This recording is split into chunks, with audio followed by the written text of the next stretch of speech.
Hey, what's up guys, Movie Maniac here. Already we're into 2015. And also, I've already done 2 of my videos of my top 10 favorite movies of 2014 and my top 5 worst movies of 2014. Now, I've talked about 2014 twice. Now let's look at this year. Let's look at this year and how many of their anticipated movies they got and my anticipated movies. So, yeah, so far we've only been to January and I haven't seen any movies yet because honestly, I really not a huge fan of movies around January.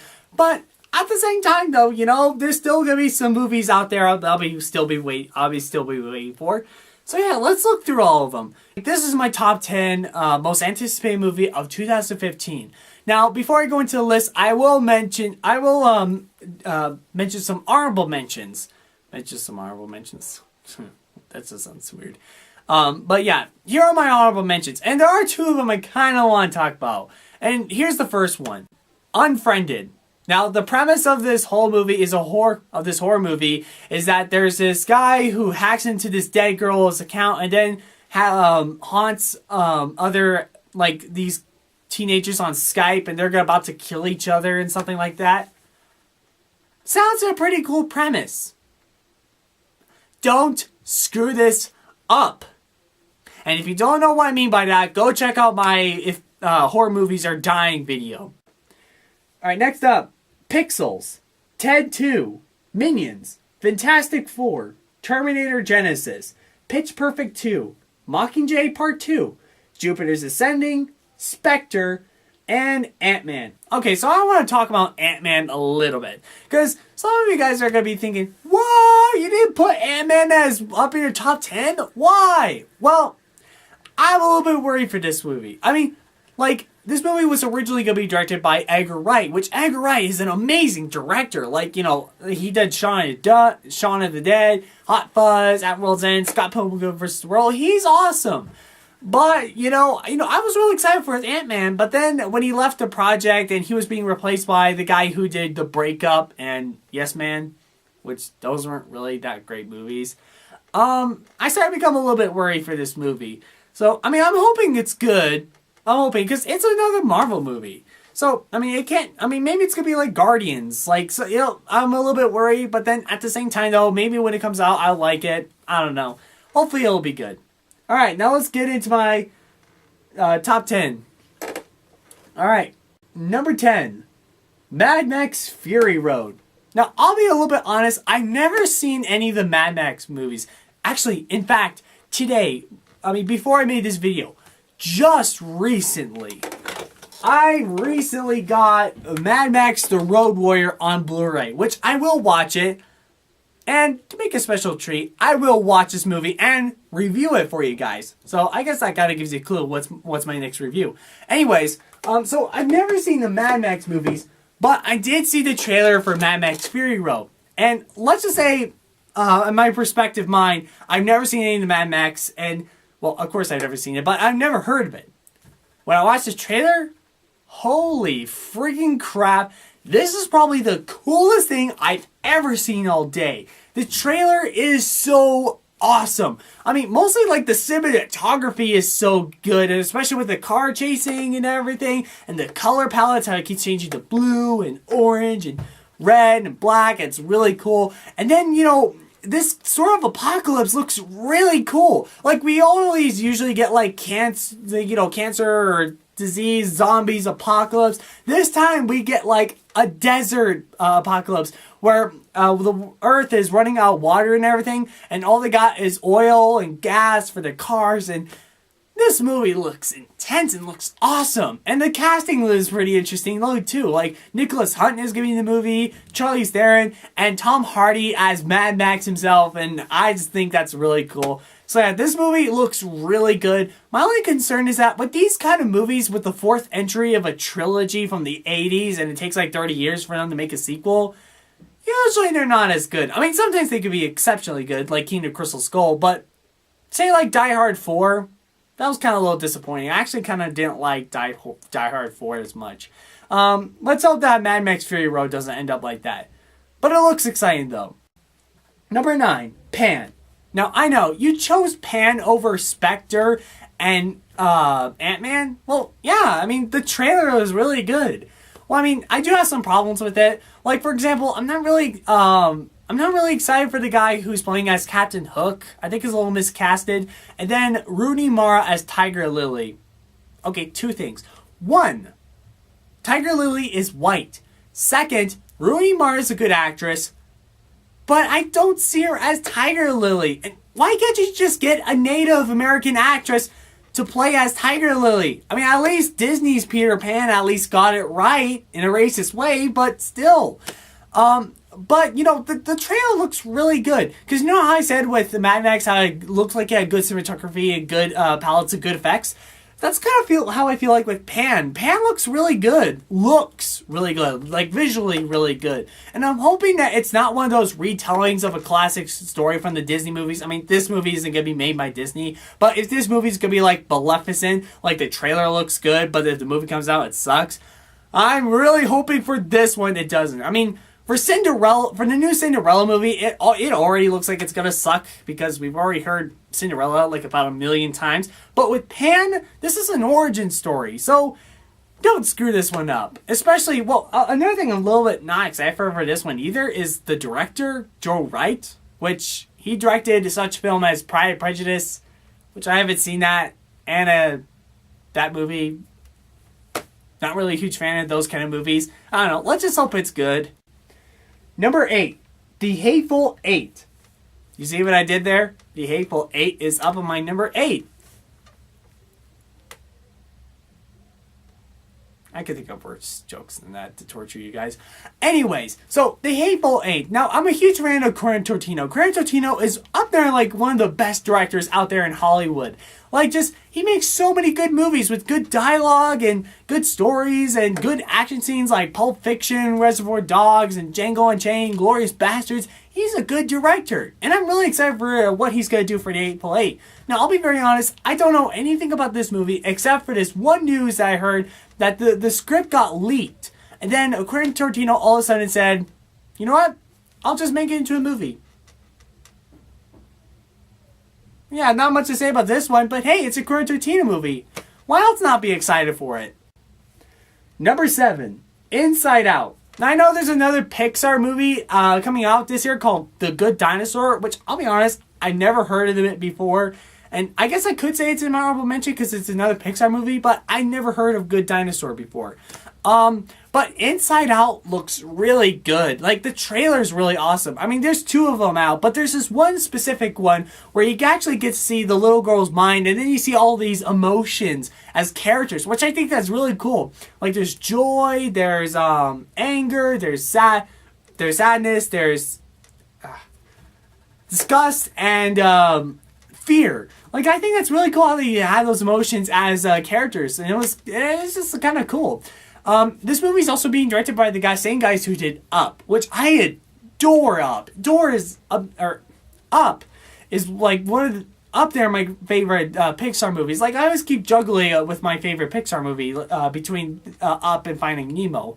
So, I mean, let's hope that Inside Out is another great Pixar movie, especially when recently Pixar isn't really doing so well. I mean, with Monsters University, it's actually pretty good, so I know they're going to get a little bit better. And let's hope that Inside Out would be a great masterpiece of, like, again, from Pixar with their original ideas. Number 6, Chappie. Now, director Neil Campbell is a really good director. I mean, I enjoyed his movie District 9, and, well, at least it was okay, but I still enjoyed it at least. Chappie looks really good. I mean, it's a movie, it sort of reminds me of Short Circuit a little bit. Like, you have all these cops, robots, and then this kid invents, like, this robot that has feelings, and it looks kind of really cool. Well, I mean, I don't really have that much to say about this one, but for what it is, it does look kind of cool. It kind of looks like a revision of, like, a Short Circuit, and I'm kind of really excited to see what they're going to do for this movie, especially with Neil Campbell. I mean, I've never seen Neil Campbell doing anything, like, sweet, making a sweet movie, like a sentimental movie or anything like that. Usually you do, like, action, gritty, or dark movies, like District 9 and Elysium, but I'm really excited for what he's going to do for Chappie. Number 5. Da da da da da da da da da da. Jurassic World. I mean, Jurassic World. Oh my gosh. Now, I wasn't really excited for Jurassic World at first because, well, the Jurassic Park sequels aren't really that great. I mean, really, who would think that Lost World and Jurassic Park 3 would be their favorites? So yeah, and most people agree they weren't really that much too excited for the movie. But when the trailer came out, it kind of quickly changed their mind because the trailer was freaking awesome. It's actually kind of interesting with the sequel. It kind of looks like sometimes I would ask, like, what would happen if Jurassic Park was actually a successful running amusement park? And, you know, how would people see the dinosaurs and stuff like that? And it kind of looks like SeaWorld. It's actually kind of really cool. It's got a lot of awesome moments. And then Chris Pratt is also going to be in the movie, which that's going to be really awesome. And they're also making this new dinosaur, which I'm really excited to see what kind of dinosaur it would be, or the combination, stuff like that. That's going to be really cool. I'm really excited to see this movie. Although, I do have one concern. This movie is kind of basically repeating the same formula what the first movie did. Like, they're trying to make it an amusement park with dinosaurs, and then one dinosaur breaks out, and then all hell breaks loose. But at the same time, though, I'm not really expecting this to be like as good as the first movie or anything like that. I'm just hoping it would be just a good movie, or at least better than the sequels. Number 4, the SpongeBob SquarePants movie, Sponge Out of Water. Okay, this is also kind of a weird choice too. But the reason why I put that one at number 4 is because I'm a huge SpongeBob fan. I used to love SpongeBob when I was little. Like, I used to have a couple of VHSs and the DVDs, and I kept pleading my parents to get a satellite TV cable thing so I can get the channel for Nickelodeon and watch SpongeBob. Because, I mean, SpongeBob was like one of those shows I remember from the early 90s to the 2000s, and I used to watch it all the time, and I loved SpongeBob. And, you know, I even saw the first SpongeBob movie in theaters, and I thought that was really such a cool experience. Now, in a way, I was really worried for this movie, because, like, you know, SpongeBob was going to be in CGI, which I was like, really? You're doing this for SpongeBob? Great. But at the same time, though, I've been kind of thinking a little bit, and I've been watching the trailer a little bit more. I mean, the trailer is hilarious. I mean, it's SpongeBob hilarious, you know. It's got some dumb jokes, but it's funny. And, of course, it's got your regular 2D animation at first, but then when they go up to the surface, it's 3D. So I'm like, oh, so it's going to be both 2D and 3D. That's going to be okay. And then, the more I kind of thought about it when the characters are being CGI, you know, I usually kind of think, I thought about those movies that were 2D animated but brought back to life in 3D animation. Like, I thought about the Smurfs. Like, you know, it's a reinterpretation, but this is SpongeBob. This is just same old SpongeBob, the same old characters, and, you know, same old lovable characters. So, yeah, I mean, it will still be the same SpongeBob, just in CGI. So, yeah, I'm really excited for this movie, and also a part of my childhood, who loves SpongeBob is just really excited for this movie. So yeah, that's why I put this one up at number 4. Number 3, The Walk. Okay, there are a couple reasons why to be excited for this movie.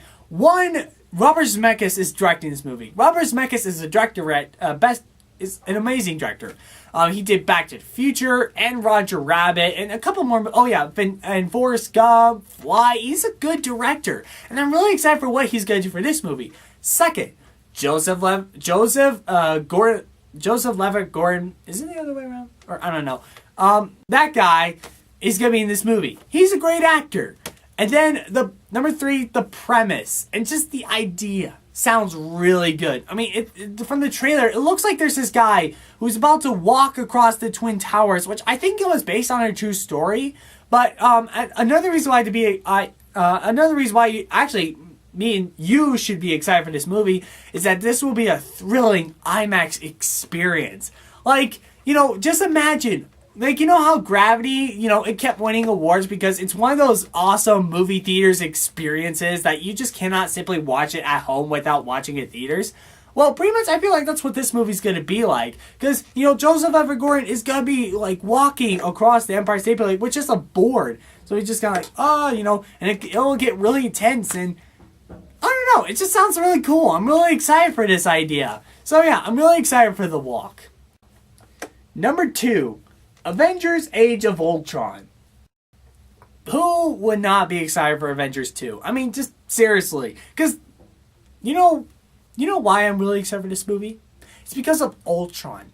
Ultron is freaking badass. I love Ultron. Ultron is actually, I think, is like my favorite Marvel villain ever. Because like with Ultron, he's pretty much one of the most powerful Avengers villains out there. Like, he keeps rebuilding himself and he keeps updating himself to make him more stronger and making him unstoppable. Because, Ultron is an unstoppable villain. In fact, in the comics, you can really never kill him because he'll always rebuild himself and everything like that. It is so cool. The way how they're going to do Ultron in this movie, I'm really excited. I mean, so far, Ultron looks awesome, and this movie is going to look dark, too. Well, I mean, not like a DC dark, serious tone movie or something like that, not like Dark Knight, but this whole movie is going to be like, everything's going to go downhill for the Avengers. Like, this is going to be like the Empire Strikes Back for the Avengers. The bad guys are going to win this one. Ultron's going to kick their asses and stuff like that, and it will cause the next movie, a Captain America Civil War. I mean, that's how awesome this movie sounds. So yeah, although I do have one concern, and this has happened a little bit recently, so far from watching these new trailers, it sounds like there's already too much stuff going on. Well, I mean, you got Ultron, but I also heard that they're going to take out what's left of Hydra in the beginning of the movie, and then I also heard about, some of the Black Panther characters going to be in it, and Quicksilver, and Scarlet Witch. It kind of sounds like there's a lot going on. I mean, hopefully it doesn't. But I'm really excited for this movie. Just really, really excited. And my number one most anticipated movie of 2014 is...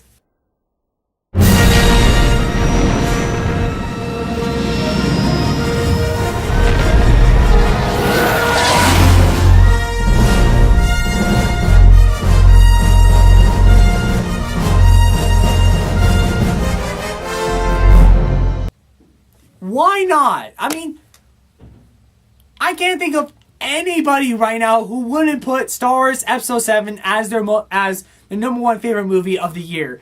I mean, who wouldn't? It's a new Star Wars movie. I mean, yeah, I know there's the Avengers and the Hunger Games coming out, this year, but this is Star Wars. There's a new Star Wars movie coming out. And I know some people would just be like, oh, well, it's just like saying as the prequels, like, oh, there's a new Star Wars movies back then when the prequels are coming out. But this is something interesting with this new Star Wars movie. Because, for one thing, it's going to be directed by J.J. Abrams, which he's a great director. I definitely enjoy his movies, especially Star Trek. And then, of course, the movie is going to take place 30 years after Return of the Jedi. Most of the old cast is coming back with also some new cast and new characters, and they're going to bring practical effects back, but at the same time put in CGI when it's needed or necessary. And then, of course, the villain has a new awesome lightsaber, and somehow with the trailer, it makes me feel like I'm going to watch the original. It makes me feel like I'm going to watch a new Star Wars movie that came out from the original trilogy, not from the prequels. See? I just told you all the reasons why you should be excited for the new Star Wars movie. So, yeah, I mean, I know it's kind of a little bit obvious for Star Wars as number one, but it's true. I mean, Star Wars, I'm so freaking excited. So, yeah. Anyways, what are your most anticipated movies of 2015? Comment down below. Check out my other videos. They're really cool. Like and subscribe. Like my page on Facebook. See ya.